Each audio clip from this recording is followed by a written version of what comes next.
In the autumn of 1943, German salvage teams descended upon a farm field in Belgium with unusual urgency. What lay before them seemed almost miraculous. An American P-47 Thunderbolt, largely undamaged, its enormous radial engine remarkably preserved. The pilot had ejected following anti-aircraft hits, and the massive fighter had settled into the yielding earth with its belly intact. For months, Luftwaffe Command had prioritized acquiring just such a specimen. The P-47 had emerged as a formidable adversary. When these fighters first swept into German skies in early 1943, they fundamentally altered aerial warfare dynamics. Luftwaffe pilots, accustomed to engaging vulnerable American bomber formations without fighter opposition, suddenly confronted waves of these formidable escorts. The Thunderbolt absorbed extraordinary damage while remaining operational. Its dive speed exceeded anything Germany fielded, and it maintained exceptional performance at elevations where Luftwaffe aircraft faltered. Yet German aeronautical experts remained baffled by its capabilities. The aircraft defied conventional engineering principles. Tipping the scales at more than 7 tons, orthodox thinking dictated such mass precluded effective combat performance. Nevertheless, American aviators wielded these machines to establish air superiority throughout occupied Europe.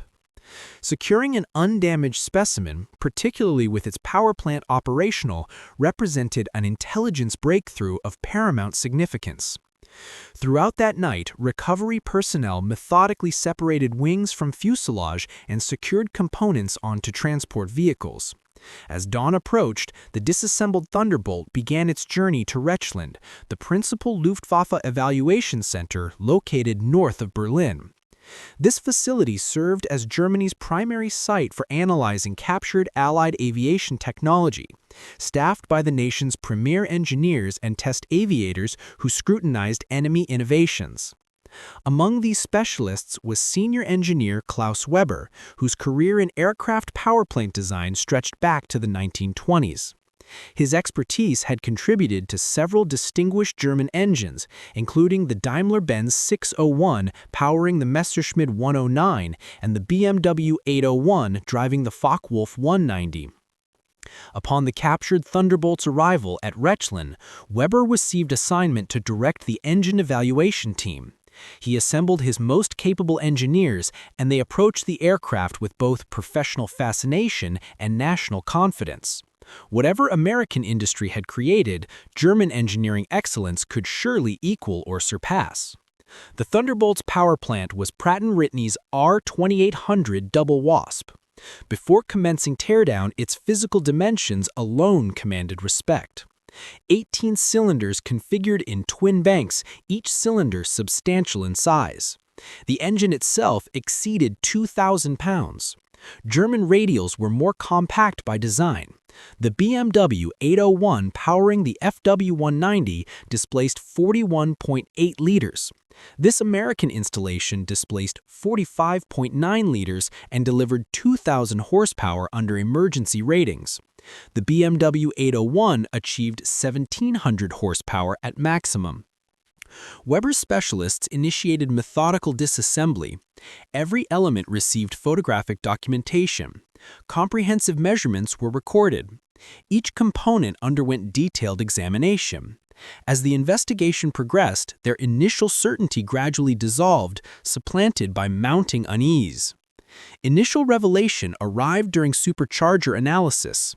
The R2800 incorporated a dual-stage supercharger coupled with intercooling. Conceptually, this wasn't groundbreaking. German engineers comprehended forced induction principles thoroughly. However, the implementation proved remarkable. The supercharger featured intricate mechanical complexity with variable gear ratios and automated controls optimizing efficiency across altitude ranges. The intercooler decreased compressed air temperature prior to cylinder entry, permitting elevated boost levels without destructive detonation. German power plants employed single-stage supercharging. Experimental dual-stage configurations had been explored but discarded as excessively complicated and insufficiently reliable. Yet here existed an American engine with a dual-stage arrangement demonstrably functional, series produced by the thousands, dependable enough for frontline combat deployment. Weber documented meticulous observations. Reproducing this system would demand substantial development resources. Further dismay emerged during internal component examination. Connecting rods were fabricated from steel alloys combining exceptional strength with comparative lightness. Pistons featured sophisticated cooling channels. Valves employed heat-resistant alloys withstanding temperatures that would obliterate German valve compositions.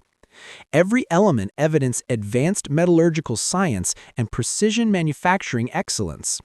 Weber's team initiated computational analysis.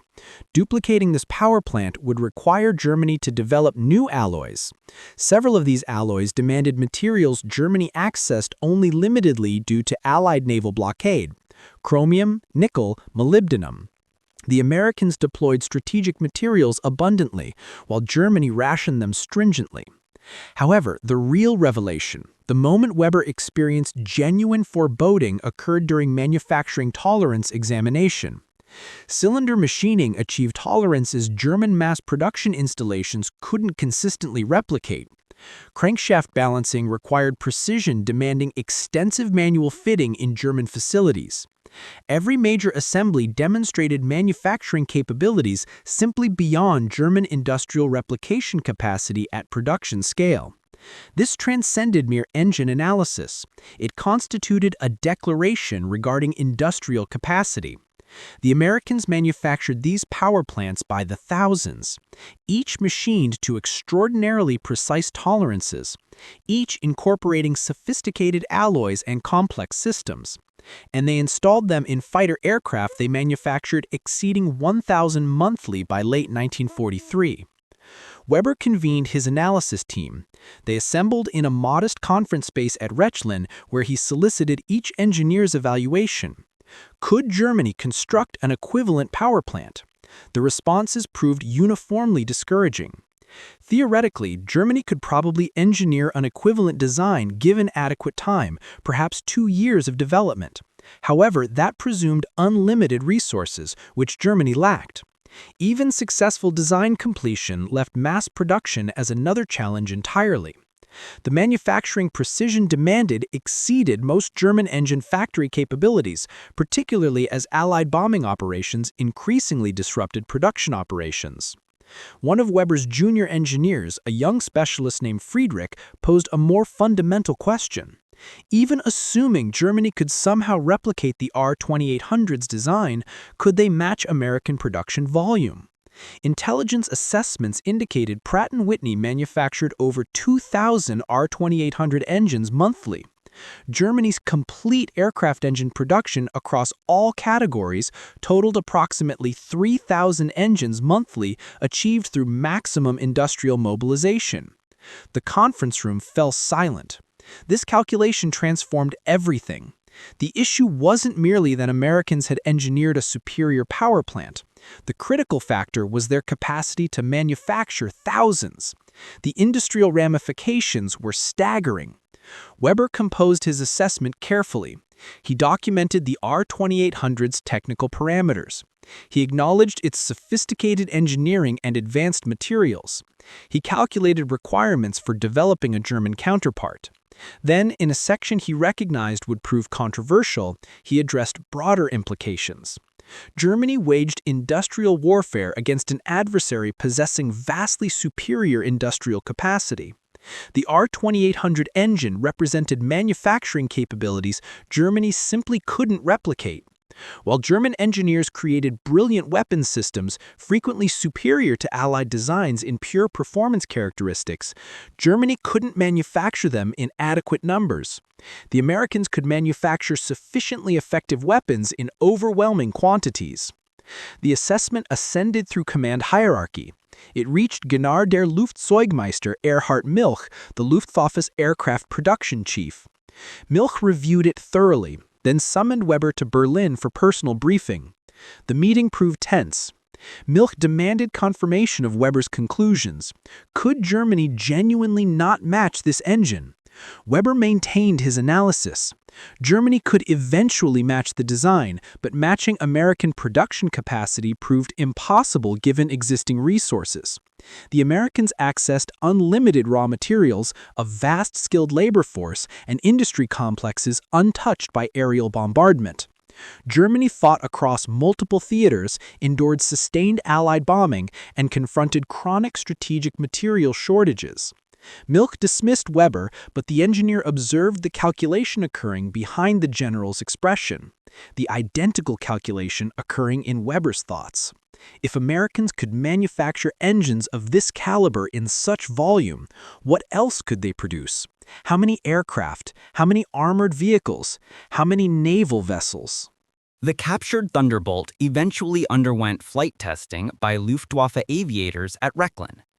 Their assessments confirmed engineering discoveries. The P-47 proved an exceptional fighter. It was swift, resilient, and potent. German pilots observed that during dives, nothing in their inventory could overtake it. At elevated altitudes, it sustained power superior to German fighters, and it withstood combat damage that would annihilate a Messerschmitt 109 or Focke-Wulf 190. One test aviator, Hauptmann Heinrich Baer, an ace credited with over 200 aerial victories, documented in his assessment, "This aircraft embodies a design philosophy beyond our capacity to replicate. The Americans have created a fighter unconcerned with minimal weight or maximum agility. They have created a fighter exploiting raw power and structural integrity. And they have succeeded because they possess the industrial capacity to manufacture 2,000 horsepower engines in limitless quantities."